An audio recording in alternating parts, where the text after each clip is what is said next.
Call to order the New Kent County Board of Supervisors, November 13th, 2024, meeting to order. I would like to call up Pastor Goodwin to lead us in the invocation and pledge. Pastor Goodwin has been is a retired pastor from Lebanon Baptist Church for 31 years. Lebanon is in District 1. I think he took the same retirement path as Pastor Hathaway. I see him out more doing stuff in the community since he's retired, and now he's serving at New Elam. So, Pastor, thank you for coming out tonight. Amen. Oh, wise and eternal God, our Heavenly Father, we thank you for this opportunity, this privilege to meet tonight. Lord, we need your guidance. We need your decision-making power. Bless all of our Board of Supervisors. Bless New Kent County and every decision to be made. We thank you and we praise you. In Jesus' name, amen. I pledge allegiance to the flag of the United States of America and to the republic for which it stands, one nation, under God, indivisible, with liberty and justice for all. Thank you, Pastor. Good evening. Welcome, everyone, tonight. First item on our agenda is the consent agenda. Yes, Ms. Watkins, will you call the roll first, please? Mr. Evelyn? Here. Mr. Moyer? Here. Ms. Pearson? Here. Mr. Steers? Here. And Ms. Stewart? Here. Again, welcome. First item this evening is consent agenda. Let's see, Mr. Chair, I just had a question about something in the consent agenda. Yes, ma'am. It's the FY25 Public Utility Supplemental Appropriation. Can you or Mr. Hathaway share what the balance of the Public Utility Fund will be after we appropriate the additional $100,000?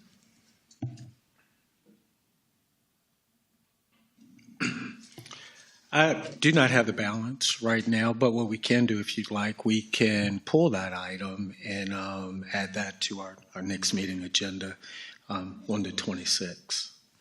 Will that delay being able to do the project? We got our public directors, utility. Come on up, Mike. Yeah, that's right. The work has already been done. That is an emergency procurement, so no, that would not delay the project.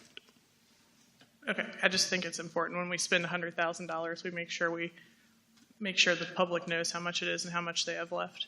Agreed, and the balance should be in excess of $10 million. So. Okay, and that public utility fund is made up of the fees paid by public utility users? Yes. Okay.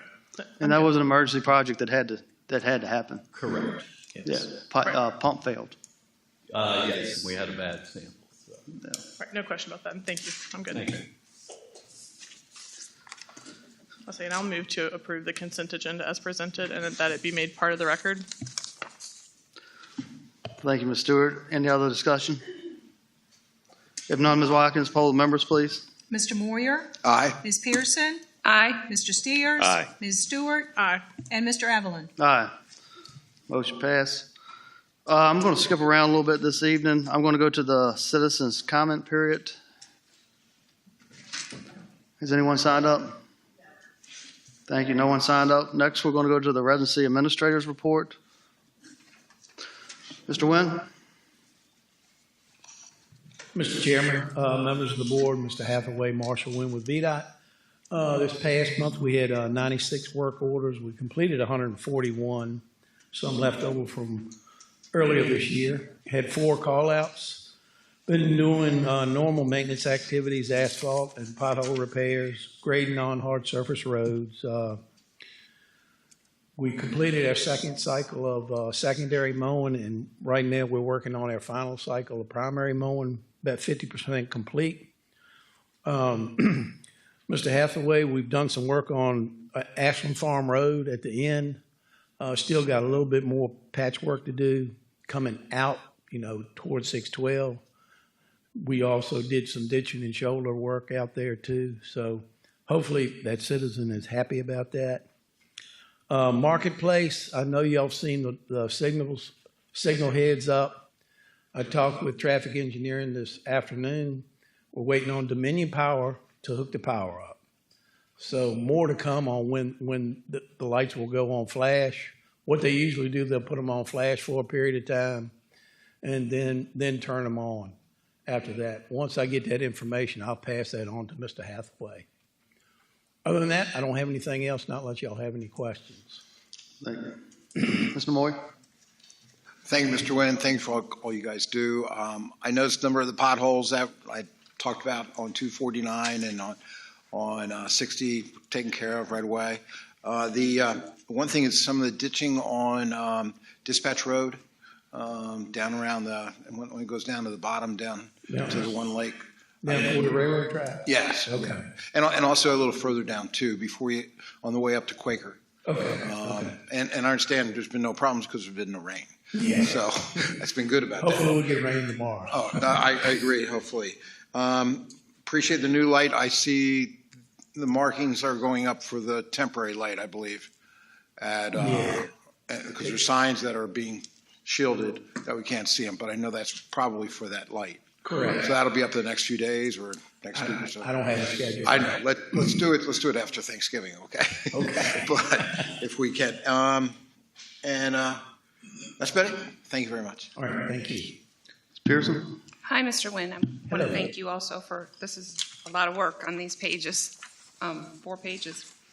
I have 3 things I wanted to talk to you about tonight. I'll do the easiest one first. I spoke to Mr. Jimmy Burrell a couple of times over the last couple of weeks, and he said that there's a sign, a Stage Road sign that's missing on at Stage Road and Route 33.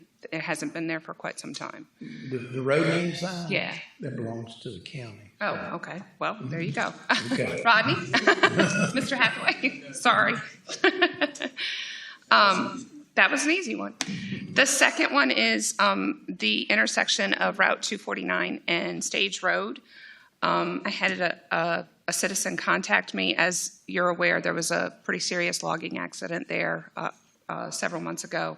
Now, I've personally witnessed a few near misses there where people have stopped abruptly because they don't realize that that's a stop.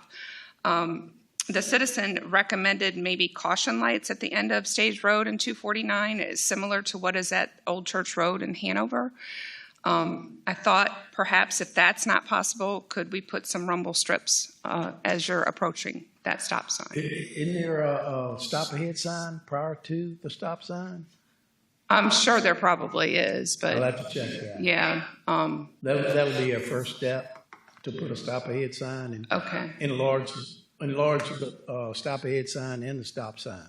Okay, that would be good too. I mean, that's a good start. Yeah.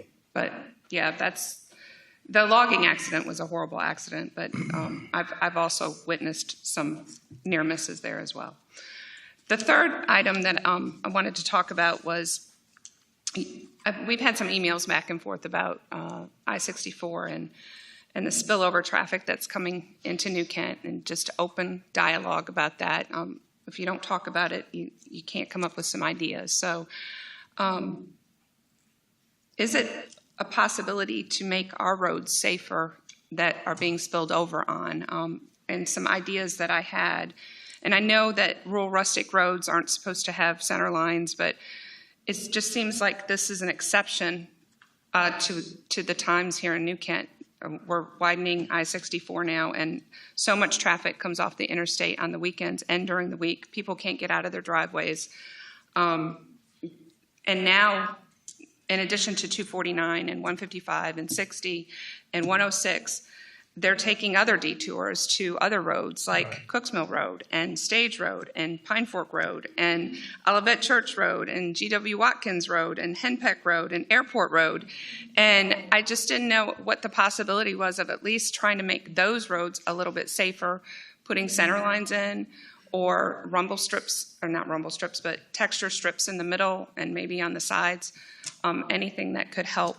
A lot of those secondary roads. roads you're talking about are too narrow to put centerline markings on them. Well, I noticed this morning on Stage Road that part of it does have center lines, but part of it doesn't. And I assume that that's what you're saying, that it's too narrow to do that. But I would think it would still help I'll have to look at those, but Okay. you talking about rumble strips, there's no way a surface treated road, we could put a rumble strip on it. Okay.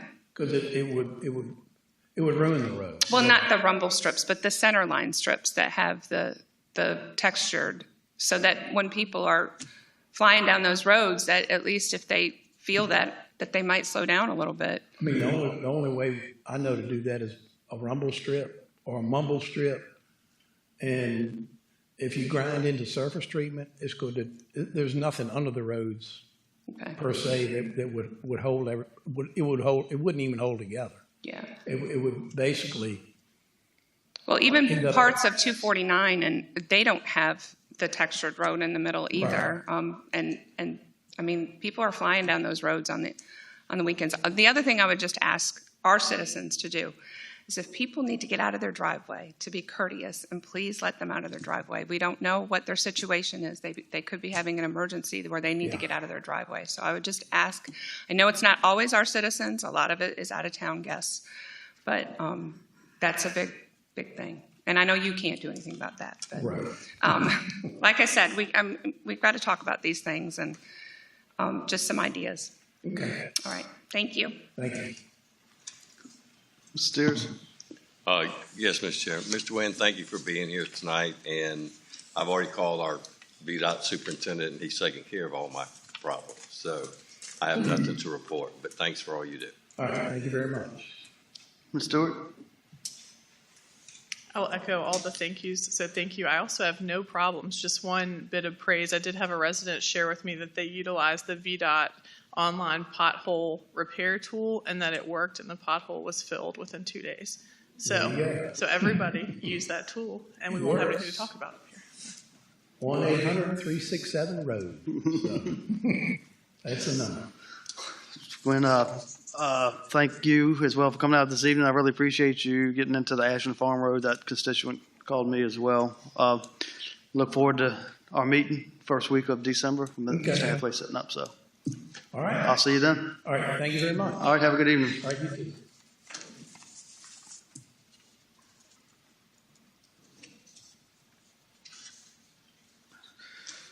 We have a couple special presentations this evening. First is the presentation of the Virginia Association of Planning District Commissions 2024 Gordon N. Dixon Award. Plan RVA Executive Director Martha Schickel.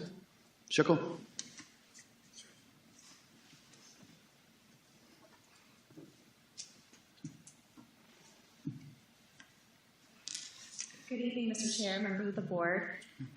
Janice Scott is here with me this evening. She actually was the person who wrote the nomination for Mrs. Page, and so we wanted to make sure she was part of this. If I may, I'll read a little bit about the award. Yes, please. So the Virginia Association of Planning District Commissions recently announced Mrs. Patricia Page as the winner of the 2024 Gordon N. Dixon Award. This award is presented posthumously tonight, where we're recognizing her, in Mr. Dixon's honor. Sorry, I lost my place. For 16 years, Gordon Dixon was an outstanding example of and regional leader while serving as executive director for 2 planning district commissions in Virginia, the New River Valley and the 5th Planning District Commission. He sincerely believed in regional planning and community development. Following his death, the VAPDC established the Dixon Award to recognize commissioners and executive directors who display exceptional dedication to regional planning vision for Virginia. Last year, Plan RVA, in partnership with New Kent County, nominated Mrs. Page as the first elected, having first been elected to the New Kent County Board of Supervisors in 2015 and serving as the District 3 representative for nearly 8 years. Mrs. Page promoted regionalism through her service and leadership on the Richmond Regional Planning District Commission, the Richmond Regional Transportation Planning Organization Policy Board, the Central Virginia Waste Management Authority, and the Richmond Region Tourism Board of Directors. She also served on the Central Virginia Transportation Authority from its inception in 2020. Mrs. Page commanded respect and admiration from her peers, transcending political divides with a vision focused solely on betterment of our community. Her ability to unite, to find common ground, and to bridge gaps made her a beacon of hope in the boardroom, in and out of the community. So tonight we're here to present this award to the county and her family and friends and loved ones who she left behind, with thanks to the service and the leadership of New Kent County.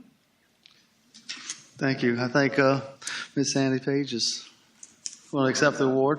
This is her sister. She is. Thank you so much. Thank you. Would it be possible for us to take a picture? Yes. Yeah.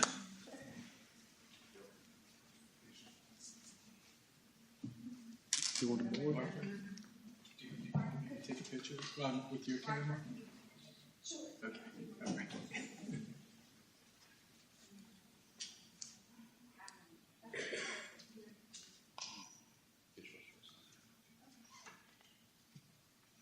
There we go.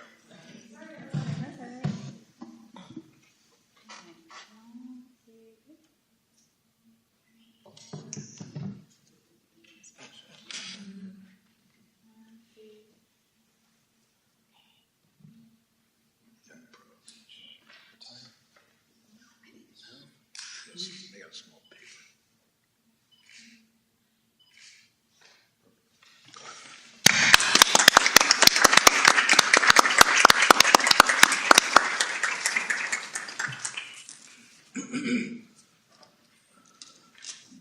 Thank you very much. I would just like to say, Mr. Hathaway, Mr. Maury, and myself were on Sunday and Monday at the Virginia Association of Counties annual convention that Ms. Page went to every year since the last year, that she really enjoyed it. So it's pretty much supervisors, county administrators from everywhere all across the Commonwealth.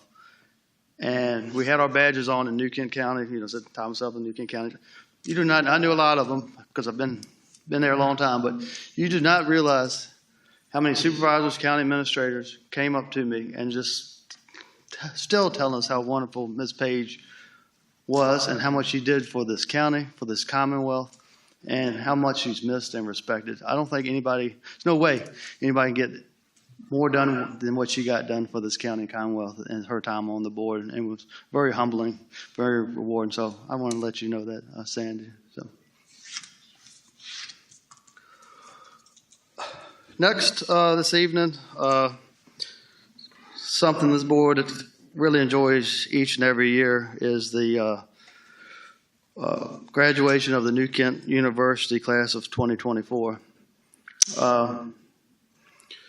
I would like to thank staff, Krista, Yutzi, Shannon, McLaughlin, and Wanda Watkins that put this together. And then, like we said earlier over in the courthouse, we really thank the graduates for taking time out of your busy schedule to come down and learn a little bit more about the county. Something we've been doing for how long? How many? 18? Yeah. So it's been a very great program, and I'd like to thank staff for all they did for this. And again, thank you all for coming out. And I'm going to turn it over to Mr. Hathaway to present the diplomas.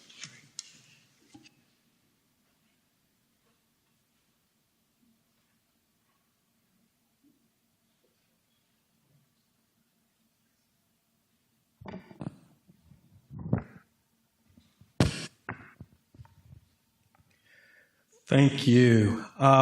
We're excited to have another graduating class of New Kent University. This is our 18th year, as was stated. And I tell you, every year that I participate, I hope our students learn, but I definitely learn as well every year from the communications and discussions that take place during New Kent University. Also want to mention that we do this program every year at no cost to the residents of this county. Our sponsor, Davenport and Associates, sponsor this so that it is no charge and that we don't have to charge our participants too. It is absolutely free. It is a 10-week program where our residents are exposed to every aspect of local county government. And not only county government, even some of our nonprofit organizations that we work very closely with and consider our partners. So I just want to thank our students for the class of 2024 before I call them up and hand them their diploma. And again, I hope this was of value to you, and it definitely was to me. Our first graduate is Miss Amber Bice.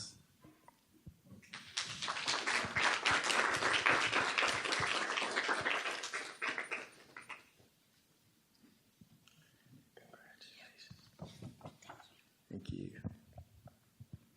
Mr. James Fortin.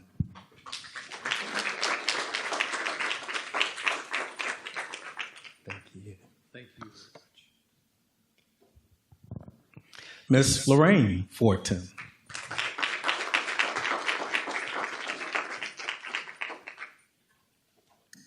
Thank you. Mr. Keith Formeister.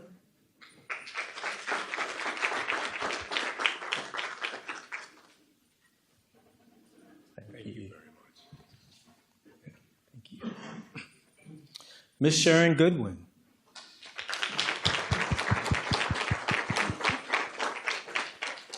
Thank you.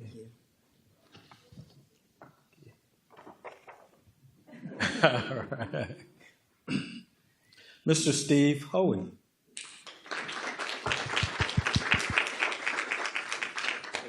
Thank you. Thank you. Ms. Sharon Hoey.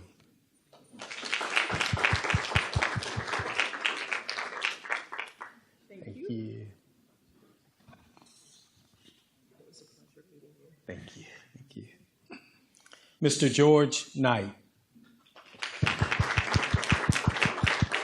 We'll make sure that he gets this. Ms. Carol La Rochelle.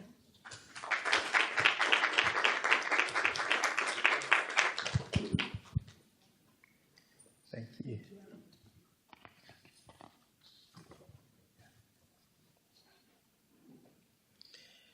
Miss Madre Massey.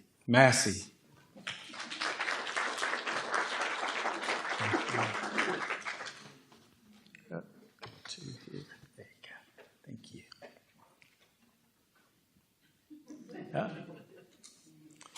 Miss Judy O'Hare.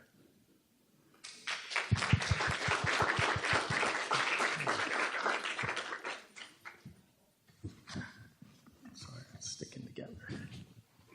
Thank you. Thank you. And Mr. Scott Stableford. Thank you. All right. Thank you. Board members want to say anything? Any of the graduates have anything? I know you get an opportunity to speak over, hit the courthouse. Anybody want to say anything? Better. Well worth the time. Good. Thank you. Good. Thank y'all. Our next presentation is consideration of the purchase of audio and video conference equipment for the Health and Human Service Building in the conference room. You doing this? Yeah.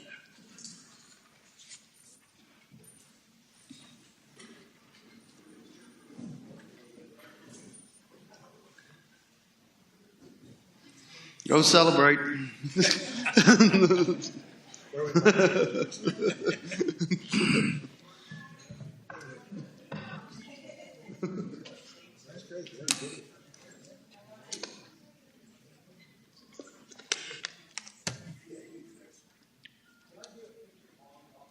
All right. Thank you, Mr. Chairman and members of the board. You have before you tonight a request to purchase audio and video conferencing equipment for the conference room in the Health and Human Services building. This is to replace the existing equipment that is currently not functioning. And because of the age of the existing equipment, which was installed when the building was constructed, we're not able to find parts to repair that equipment. Our IT director has gotten several quotes. The highest quote being $40,000 to replace the equipment with similar equipment that's already in place. We've also received a revised quote of $25,000 to not replace it with like equipment, but alternative video conferencing equipment that would allow us to conduct virtual meetings, prepare PowerPoint presentations, display PowerPoint presentations, and look at videos as needed. We have found an alternative option, which is an interactive monitor that allows for virtual meetings. It has a camera. It has an audio system to display videos as well. It is an 85-inch touchscreen monitor, and the cost of that product is $12,000. This is very similar. It's different. It's larger, but very similar to what's in our classrooms at our schools. We believe that will give us all the functionality that we need to conduct meetings in our conference room. The quote that I've received, which includes the purchase of the equipment, installation, and maintenance, is $11,958.99. And I believe in the attachment, you have an example of, well, you have the cost estimate, the quote, and an example of what the monitor looks like. I'd be happy to answer any questions. Thank you, Mr. Hathaway. Any questions? Mr. Hathaway, how much does that leave in contingency after that's used? Our adopted budget this year was for $300,000 in our contingency. So far, we've only spent a little over $6,000 out of contingency. Thank you. Mr. Chairman, Mr. Hathaway, I was wondering, does training, is that included too? Training is included. Okay, because that means we get to keep it then for a while. Yes. If we train on how to do it right. Yes. I'll be there to do it. I'll train too. Yes, that is included, training. Stewart. What's the timeline for the project completion? Well, from what I've been told, once I submit a signed work authorization, and that's pending approval tonight, we can have the monitor was installed within 4 weeks, within a month. Mr. Hathaway, I see this quote was September 24th. Yes. And I see,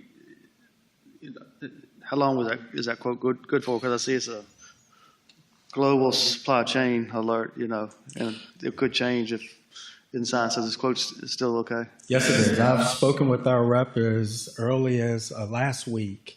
This quote is still good. Okay. Yes. No other comments? I'll consider. Motion? Say, Mr. Chair, I move to approve the transfer of funds in the amount of up to $12,000 from the reserve for contingency line item for the purchase of a new line interactive audio and video conference system for the Health and Human Services Building Conference Room. Thank you, Ms. Stewart. Any other discussion? Ms. Watkins, poll the members, please. Ms. Pearson? Aye. Mr. Steers? Aye. Ms. Stewart? Aye. Mr. Moyer? Aye. And Mr. Evelyn? Aye. Motion passed. Our final presentation this evening is the funding request for improvements to the Ed Allen Jr. Athletic Complex. Dr. Nichols? Good evening, Chairman Evelyn, Vice Chair Steers, board members, Mr. Hathaway. It's always unique to be on this side of the microphone. So I do want to thank Ms. Cunha from our board who's in the audience today. Wanted to update you on the improvements to the Ed Allen Field Stadium from the work session where we met last time. So wanted to bring you some updates. One of the requests that we received was to bring some additional information around additional bathrooms, concessions, and those pieces. We do not have that information yet. We just finalized an A&E bid for an architect that can give us better pricing, where it would go, and all those pieces too. So I'll bring that at a subsequent, or I'll give that to Mr. Hathaway in a subsequent meeting. I do have members of my team here, and then we have some experts from Field Turf, because if you started talking, Ms. Stewart asked a question last time, and I wasn't sure what language it was, because it was really turf specific. So brought in experts here. So want to give you an update. We've met with various vendors. Oh, am I controlling? Okay, I'll stop looking. Got it. Met with various vendors to provide details regarding the project request. Received quotes to accurately reflect those costs. This is the current estimate that we're working with. The turf base, the upgraded turf to a mid-level turf. Now, when I say mid-level turf, it doesn't mean it's a mid-level. It's a great turf for high school and even potentially college. You probably wouldn't play an NFL game on it. I'm not the expert. That's me kind of making that up. The track base and the upgraded track, once again, upgrading to a mid-level track. What that gets you on both the turf and the track is a longer warranty related to it when you do that. End zone letters, center logo, field maintenance equipment, which also allows us to extend the life of the field and the track. If you remember from the work session, we currently have 10 teams that play on that field. When we add lacrosse in the next few years, it'll balloon to 14 teams on that field, not to include anything we do with PE classes, conditioning, the track team, and every other group that utilizes the track. So fencing, because to tear it out, we're going to go through some fencing, so we're going to need to replace fencing and upgrade the fencing related to it. So we have the total at 2.7. So while you see contingency there, there are site allowances that are built into it as well. Summary of the project, I went over some of this already. It's a mid-level turf. End zone, because we see this being utilized by not just New Kent High School, but pretty much any organization in New Kent. So the end zone will say New Kent. I know it's not creative, but it's who we are. The center logo, you'll see in the picture, it has a Trojan head. We're not going to do a Trojan head. Once again, we're going to get creative and we're going to go NK. So that way any team in New Kent feels at home on this turf. Field maintenance equipment includes drag brush, turf sweep, and Turf Genius. Turf Genius is a really innovative product that tells us where to do the maintenance and how to do the maintenance on there. So once again, extending the life of that. We have in there all sports lines included, to include football, soccer, lacrosse, field hockey. Mr. Spiek is incredibly upset that he would not be out there painting 3 times a week, but it would already be on there. So incredible savings of time and management, and as wonderful as he is, accuracy. Mid-level track, asphalt mill and a 1.5-inch overlay. And then it would also include the low fencing that goes around the track. So that's the summary of the project. Technical specifications, like I said, it upgrades to the mid-level turf. In doing that, you get a 10-year warranty instead of an 8-year warranty.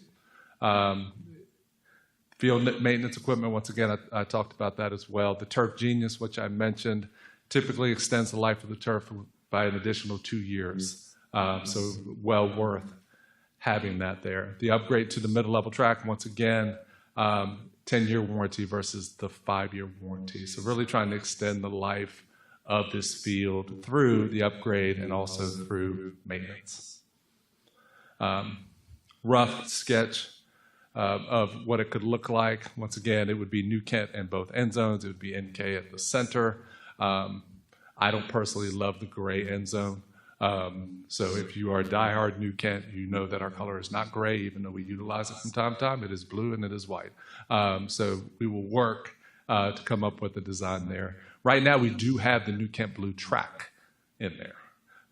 So it would also include the upgrades to long jump, pole vault, high jump, and all of those things related to it to bring them up to standard so that potentially in the future we could start to host regional state events because we will have that. The soccer field will be expanded immensely all the way out to the track. Right now we do not play on regulation soccer or field hockey. So when our kids go and they go play away and they're now playing on regulation soccer and field hockey, they are at a competitive advantage because if you're not playing on that width and length field all the time, it sneaks up on you the other 20 plus feet. So we do all right. Mr. Steers, you did ask a question, do we win more games? Coincidentally, we've won 4 since the last time I was here. So who knows? So that is just a real brief overview, but I'm sure you have questions and be happy to answer those. I really appreciate your partnership in thinking about this project. Thank you, Dr. Nichols. Yes, Questions from board members? Ms. Stewart? Thank you, Yes, everyone, for yes, bringing ma'am. your turf specialist. I think I actually Googled all my turf questions before this, so I appreciate you coming. And I also appreciate the school board members talking through this with me. I think we've talked more about a field than anything else recently. Have you thought about at all, well, thank you for the more details in here. And in Yes. addition to the more details, have you thought about the return on investment beyond being better and being able to not have rain delays? Is there any notional idea of making calculations of what that could be in the future, or? We've made some rough calculations around it. It's not nearly as, I think we had, that's me looking at you for the answer, sorry.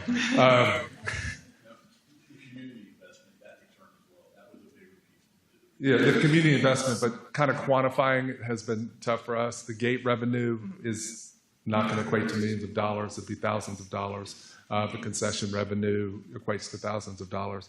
It really frees up our athletic director and other staff, including the cutting the field all the time. It allows us to focus on other areas, and also the painting and the lining and all of those pieces. So we're going to get that time back, which is allow us to pour into other programs. We've added programs in my tenure, but the athletic director is still doing all of those different things. So I think on a maintenance piece, it allows us to potentially not add on the maintenance, the lawn maintenance side of things, and also on the athletic director, instead of going to assistant athletic director to manage the additional sports, we're kind of freeing up some of those pieces. So kind of balling all that together for savings there. But really, it's the fact that we know we can line up and play, and the crowd can come out, and we can offer it to the Falcons for their Super Bowl. We can do all the different components, related to it that we can't do now. Yeah. And I appreciate all of that because I do think the community investment is very important. I won't say concern, but concern light is that when we talk about this and we talk about $2 million, we've justified the want, but we haven't exactly justified the need yet. And I do think that this is a good idea. I think we should move forward with this. I also think we shouldn't just stop there. We should continue with the opportunity that we have in this brand new, beautiful facility to look at ways to make an actual return on investment that can pay for some of this stuff and not just in warm fuzzies and winning games. I think that that's really important as we continue to expand and grow. So I would just ask that you all consider, and I've talked to a lot of the board members on the school board about it as well, just consider looking into ways, and maybe our tourism director could help with that, but it's a little bit down the future, but I don't want to lose sight of that. If we say, okay, move forward with the project, I don't want it to just be like, great, we get the turf, and then we don't ever think about the money again. I think that's an important factor. So thank you. Thank you. Come I was going to do it for you, Mr. Efron. Come to the mic. Hello, I'm John McShane, Regional Sales Manager for Field Turf, and I just wanted to give you a little insight on this because we've built since the mid-90s over about 26,000 of these fields, and just kind of on average, to get to your point on return of investment, when you look at it over a 20-year period, because there's a lot of infrastructure initially, which is why the capital, initial cost is a little high. But generally, over a 20-year period, even if you're not renting it out, it tends to about break even between all of the maintenance, the water, the fertilizers, all that stuff. When you start adding different camps, different programs or whatnot, and getting in revenue, obviously, I've had people that have paid for the field in 1 year. So, it really varies, but I just wanted to give you a little kind of, insight on kind of the majority that are out there. Okay, thank you. Mr. Steers? Yeah, I was going to ask, what would be if this is approved, what's the estimated time of having the work done? We would line up in the fall with the Like turf every in place. football season? Yeah. So we would wait till the last soccer ball is kicked or the last track meet is done. But we would be in partnership with the county with permitting and those different things that we need to do in the meantime. The design piece would be going on now or post, and so that we would be ready to start the construction piece as soon as we're finished. So we're trying to do it so that we don't disrupt spring sports, and we're ready before fall sports start. Okay. We would move any scrimmage or preseason work that we'd be doing to not that field, to a different field, to give us the most time possible. So, yeah, we'd be ready for fall. That's the plan. Okay, and the other question is, I know you said you didn't have an exact figure on the concession stand, but do you have a ballpark figure?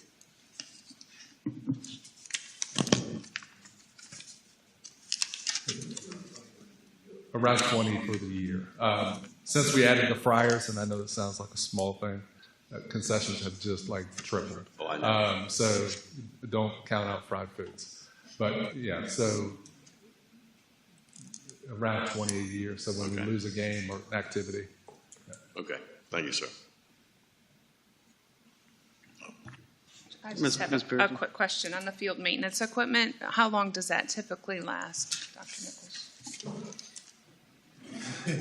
That's good. So that's a one-time purchase for the groomer and the sweeper, which you typically use every 6 to 8 weeks or so. It takes about an hour and a half. The Genius system, that's over 10 years. That's also, that's the initial setup for the sensors.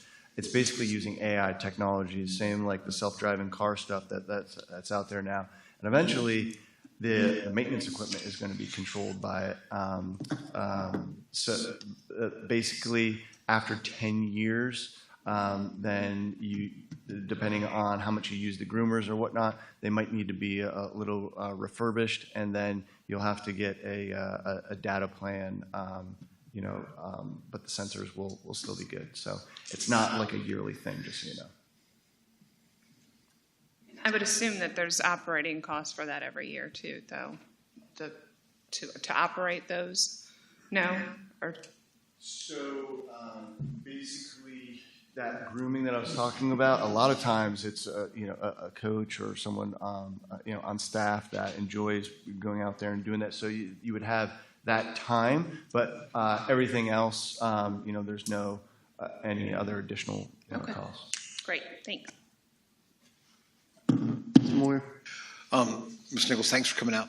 Yes, sir. The use for everybody outside of the school district, is that, do people contact Parks and Rec, contact you? They would contact the high school as Okay. the owner of the field, and we have a facility use agreement, which we do now, not a ton out there. Right. Relay for You'll Life get a was lot. probably the last one that we did. But it would open us up to more opportunities. So the high school would handle that directly. Okay. And then with my office, if there were any questions or things to navigate there. So pretty straightforward. And the track itself, is that available for citizens when there's nothing going on to be able to run on? Or It is. It has not been, but it is something that we've had Okay. discussions about. Just a The thought. main concern is, unfortunately, with vandalism, with Yeah. things Yeah, I know. inside that facility. I love for community to be able to use it, for us to be able to use it and do those different things. That's the major piece. Just recently, we've installed cameras out there. I was going to say that would be next. So that gives us eyes for the first time. Good. So to have that out there and utilize that. Now, I will say it is open during the day because we have PE classes and different things. So I have seen community members out there. Oh, good. And if they don't mind being out there with 100 kids, then, more power to them. But we can definitely look at that and look at the ways to do it safely. So some of the future projects with storage, we get some of the things that get damaged out of that area and could open up that opportunity more. Thank you. So this project's gone up a little bit from. Yes, sir. Yeah. So part of it is we've gotten with multiple companies to get closer estimates or to get the quotes. The other piece that we added around 80-something thousand was the fencing piece that was not initially in there. And then looking at the upgrade of, I think the track was the other piece. There is significant savings. I think Ms. Pearson asked at the last one to do the track and the field at the same time while we're in there. Estimates between 80 and 100,000 to do that at the same time. So Mr. Hathaway, this money will come from Colonial Downs fund. Is correct? That's correct. In the adopted FY25 budget, there was a set aside for future capital projects using Colonial Downs funding. I believe that set aside totaled about a little over $5.4 million. And what's in that account now? What would be left? I mean, I know the set aside, but what's in the? You have roughly another $2.7 million. So I just want to be transparent with the public. Colonial Downs money has been very good for New Kent citizens. We've been able to do a lot of capital project, fire station, broadband, without increasing the citizens' tax rate. Quentin Elementary. Yes, sir. And the General Assembly is now looking at, reappropriating that money, taking some from New Kent, but we still have the public safety, fire and EMS out there all the time. It's still a cost to us. It's been good. We're hoping if you contact your senator, your delegates, doing this upcoming election, we need to make sure we keep a portion. We realize we're going to lose some, but it does cost us a little bit to run that, and we really need to keep part of that money in New Kent for capital project. So just want to make everybody aware. So if that gets cut, when you're coming back looking for more capital projects, it's going to make it tough. Yes. We've done a lot with that and keeping the tax rate without raising taxes for New Kent citizens. All right. Anybody have anything else for Ms. Nichols? Dr. Nichols, sorry. One more thing. To go with that, one of the things that in spending capital money, this is one of those capital projects that is not increasing operational costs. If anything, it probably is lowering operational costs. Yes, What we don't want to do is develop a lot of capital projects that then there's an operational cost the next year and following year and that. So this is able for us to be able to look at that Colonial Downs reserve money and be able to use it in a very, very good way of taking care of something that we need right now. Thank you. Mr. Evelyn, I just have another question, just for clarification, Mr. Hathaway or Mr. Lawrence. So the almost $5.5 million that was set aside for future capital projects is in the current year, fiscal year 25 budget. Is that correct? That's correct. There's revenue still going into that fund, though, correct? So there is additional funds available that will be available for future years. Yes. Okay, yes. We'll see that additional revenue with the adoption of the FY26 budget. But yes, we're still collecting. Okay, I just wanted to clarify that a little bit. It just sounds like, we only have 5.5. And No. You know what I mean? We Okay. Yeah. Thank you. Thank you. Thank you, Dr. Nichols. Thanks, sir. Any other comments, concerns? Mr. Chairman, Mr. Moore. I move to authorize a transfer of up to $2.7 million from the Colonial Downs Reserve for future projects capital line item to fund the requested improvements to the Ed Allen Jr. Athletic Complex. Thank you, Mr. Moyer. Any other discussion?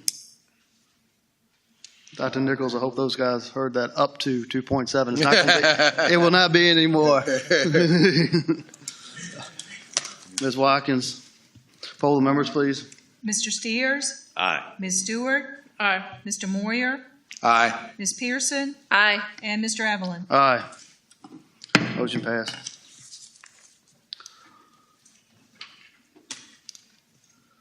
We have 2 public hearings this evening. First public hearing is the consideration of non-exclusive cable franchise agreement by and between New King County and Cox Communications. Mr. Hathaway.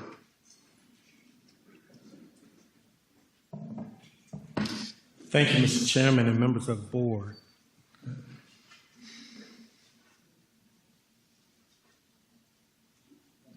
Thank you. Thank you.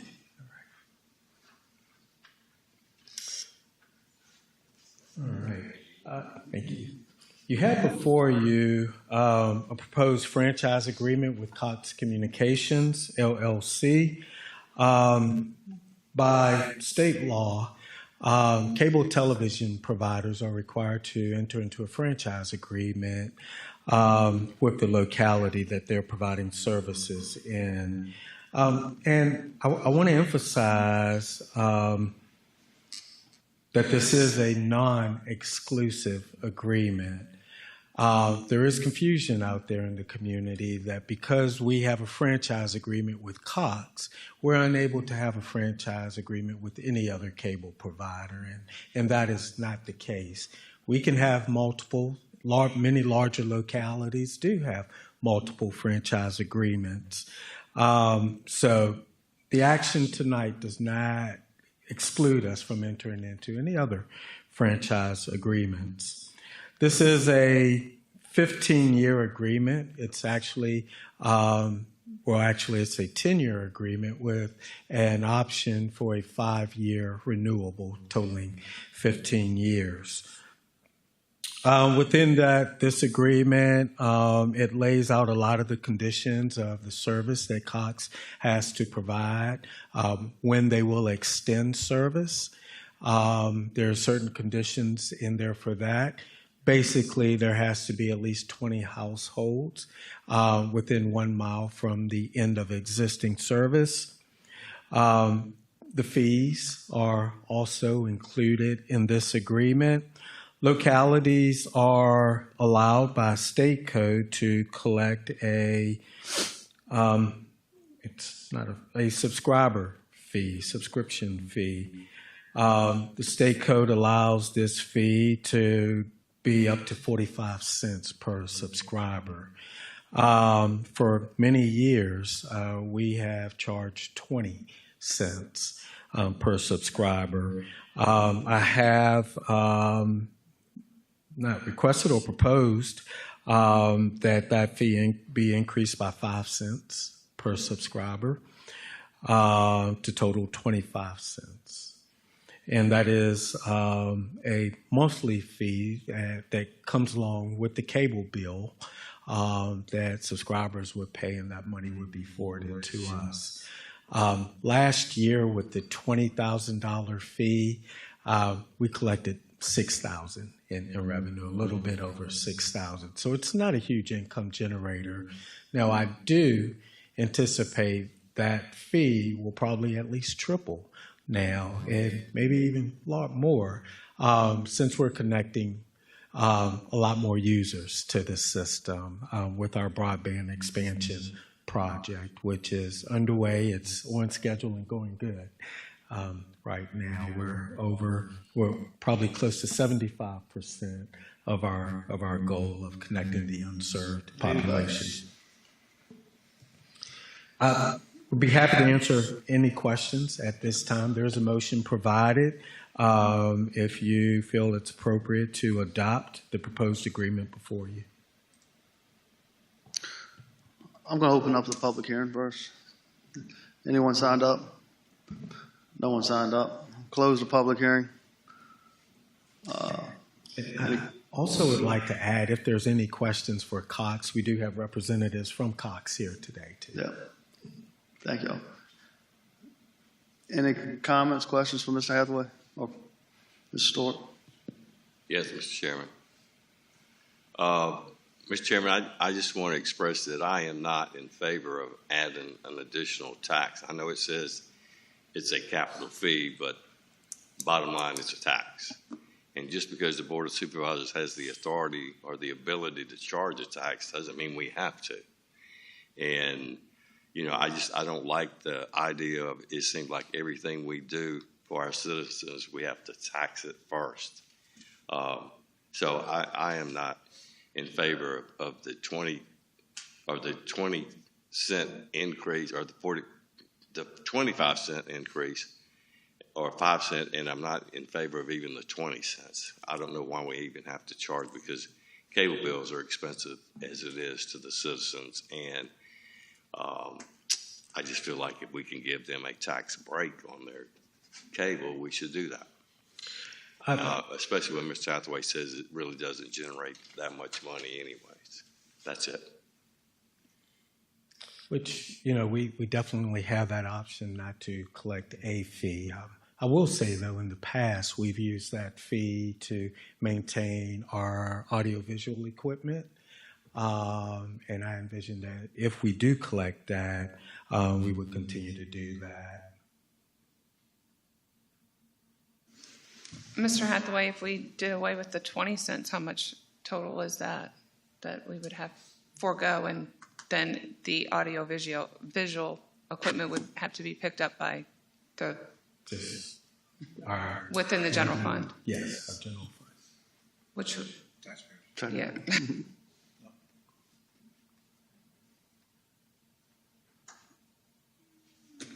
So, Mr. Steers, you're recommending leaving it as it is?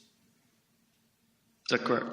Yes, sir. I certainly don't want the 5 cent increase, and you know, I would not have a problem with knocking the whole tax off totally. Mr. Chairman, I got a motion. I was right in the middle of making that statement, sir. Yeah, Mr. Steers, go ahead. No, that's okay. Go ahead. I would just say that if we do away with the whole thing, it's going to have to be made up someplace else. Correct? I mean, it's got to, if it's paying for our audiovisual equipment now, I think I would be in favor of leaving it at 20 cents. Yeah, I'm okay with leaving it flat. Ms. Stewart, do you have any? I would prefer to leave it at 20 cents.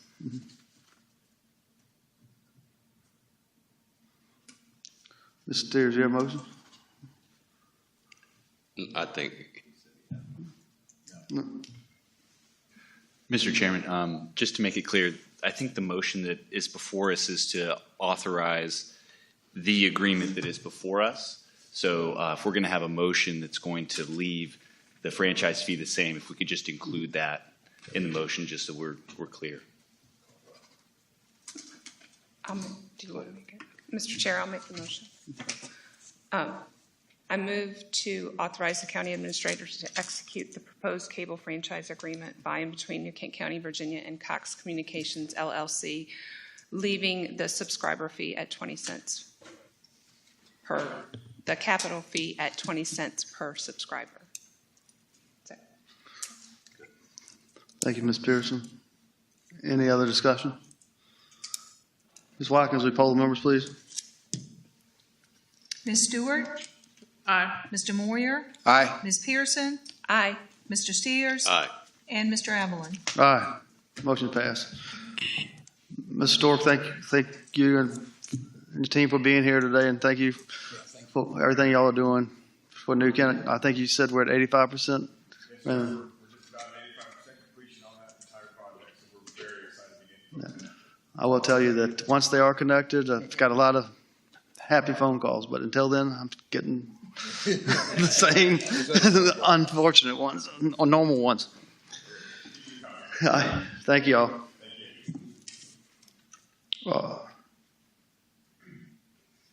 Our last public hearing this evening is amendments to New Kent County Code, Chapter 38, Health and Sanitation, Articles 1 through 8, Ordinance O-17-24.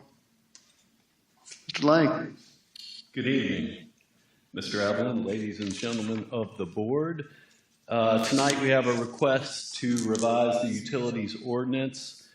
The revision was brought about due to changes in the state code regarding disconnections.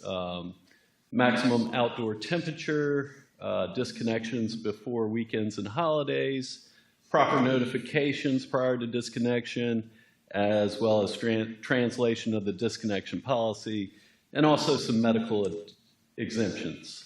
We also made some clarifications to definitions and did some streamlining where rules and regulations applied the same to water and sewer. Instead of having separate water and separate sewer, we applied them to water and sewer equally. We also reduced the number of days prior to cutoff. And I do want to make a note in my cover sheet, I have an error. Minimum 70 days between the bill date and the disconnect date, not the bill due date. So we reduced that from 100 to 70 days, which allows, does not allow, rather, a third bill to go out prior to disconnection. I'd be happy to answer any questions you have. Mr. Steers, before you ask, there are no changes to the utility rates in this revision. Thank you, Mr. Lang. I'll open up the public hearing first. No one signed up. I'll close the public hearing. Board members, any questions for Mr. Lang? Ms. Stewart? I just have one question, Mr. Lang. On your cover sheet, it says that the revisions will not permit utility disconnections if the predicted temperature in New Kent is to exceed 92 degrees. Yes, sir. Who's the authority on temperature prediction? It goes by the National Weather Service forecast for New Kent, Virginia, so it would be here at the courthouse. Okay, thank you. And if there's any margin for error, we're going to err on the side of caution. Anyone else? This is just cleaning up Yes. the order. I'll entertain a motion. Mr. Chair, I move to adopt ordinance O-17-24, amendments to the New Kent County Code, Chapter 38, Health and Sanitation, Articles 1 through 8 as presented. Thank you, Ms. Stewart. Any other discussion? Ms. Watkins, poll the members, please. Mr. Moyer? Aye. Ms. Pearson? Aye. Mr. Steers? Aye. Ms. Stewart? Aye. And Mr. Evelyn? Aye. Motion passed. Thank you. Thank you. Next are the elected officials' reports. I'll start down with Ms. Stewart. Thank you, Mr. Chair. Just two quick good notes. I was really pleased to see so many residents come out to Mr. Reimer and I's office hours last month. I know Mr. Smith was there and shared a lot of great information with me that I've been able to use to better serve the residents of Barhamsville. So thank you for coming out. And second, I wanted to just shine a positive light on a group in the community that is new and rapidly growing, and they've invited me to join them several times, and I've been happy to do that. It's the New Kent Veterans Group, and they were actually started by two of Mr. Steers' constituents, Miss Lorna Lathrop and Tina Sherman. And I don't believe either one of them are veterans, but they started this group because their children are active duty service members, and they wanted to close a gap they saw in community and fellowship in the county, which was a veterans group. So right now, it's about 8 months old, and it already has 160 members. So they meet monthly just for fellowship, for resource sharing. Delegate Batten spoke at their last meeting. I mean, it's really great to see members of our community from the Vietnam veteran era to just someone that's retiring right now from service. So it's a really wonderful group, and they actually just planned and executed a wreath-laying ceremony at the Tomb of the Unknown Soldier a couple of weeks ago. So they traveled up to Arlington. It was probably about 30 of the group members, and it was just a very moving ceremony that I was very glad to be a part of, and I'm just very thankful that we have them. And I think that something that I knew before, but this group has really shown, is that the power of fellowship and community is just a force to be reckoned with, and so are veterans. So I'm proud to have them, and I'm proud to be a part of their group. So just wanted to share about that. Mr. Steers? Yes, Mr. Chairman. Last night I had a town hall meeting along with the District 4 School Board Representative, Ron Vaught, and we had a school board Superintendent Dr. Nichols was in attendance along with Reverend Hathaway. He was there also. Had a great meeting. This is the first time I've had a joint meeting with the school board member, and it's a little different crowd. Normally it's just the adults show up for about county business, but it made me feel good to have a lot of young parents there last night and people asking questions about the school and the school system, and they certainly got all their questions answered, and I appreciate Dr. Nichols for being there. Thank you. Ms. Pearson? Yeah, I attended 2 events on Veterans Day. One was at the middle school, and it was a wonderful program. The children that won the essay contest got up and read their essays, and there was some poems that were read also, and the music was fabulous. So that was a wonderful traditional program that is carried on for many years here in New Kent. Also, the Chamber of Commerce put on a Veterans Day program at Kuziak that was also well attended and a very nice program that I hope that they'll continue as well. Just wanted to announce that the New Kent Grand Illumination is on Sunday, December 1st from 3 to 6. And then I just have a statement to make. I'd like to thank the 81% of registered New Kent voters that came out last week and the weeks leading up to Election Day to vote in the general and special elections. A special thank you to all the New Kent residents that helped me on Election Day. I'm not really good at asking for help, so your assistance leading up to and on Election Day was invaluable to me, and you all know who you are. I'm excited to continue working hard for District 3 residents in all of New Kent County. I need and want to hear from all District 3 residents about your concerns, questions, and ideas. This means any concerns, questions, or ideas, the good, the bad, and the ugly. If I'm not aware of them, it will be hard for me to represent you. Please call or email me. I assure you I will return your correspondence. Please leave voicemail messages. If I'm unable to answer, I'm not always able to answer, but I do get back with citizens very promptly.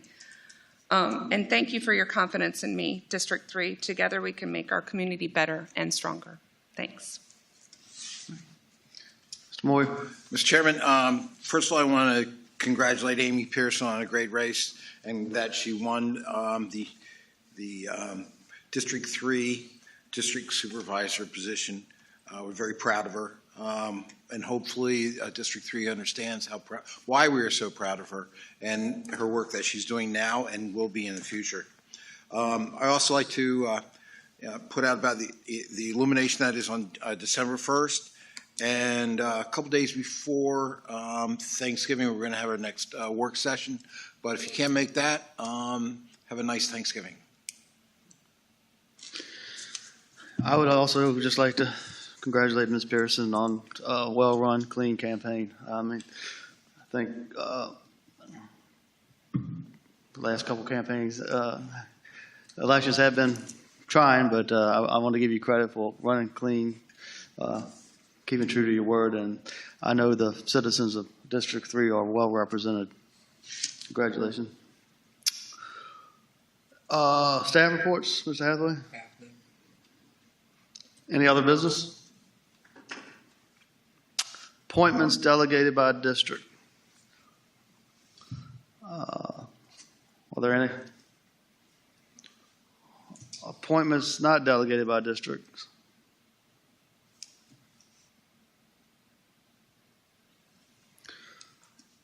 Appointments of regional boards and commissions.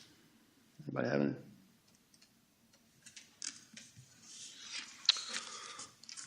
All right. Our next regularly scheduled meeting of the Board of Supervisors will be held at 6 p.m. on Monday, December 9th, 2024, and the next work session will be held at 9 a.m. on Tuesday, November 26th, 2024, both in the boardroom of the New Kent County Administration Building. The board will also meet with the school board on November 18th, 2024, from 8 a.m. to noon for a tour of various school facilities. This meeting will begin at the school board office at 12003 New Kent Highway. With that, I'd like to wish everyone a happy Thanksgiving, and I'll entertain a motion for adjournment. So moved. Thank you, Ms. Pearson. Ms. Watkins, your poll the members? Ms. Pearson? Aye. Mr. Steers? Ms. Stewart? Aye. Mr. Moyer? Aye. And Mr. Evelyn? Aye. Meeting adjourned. You got it.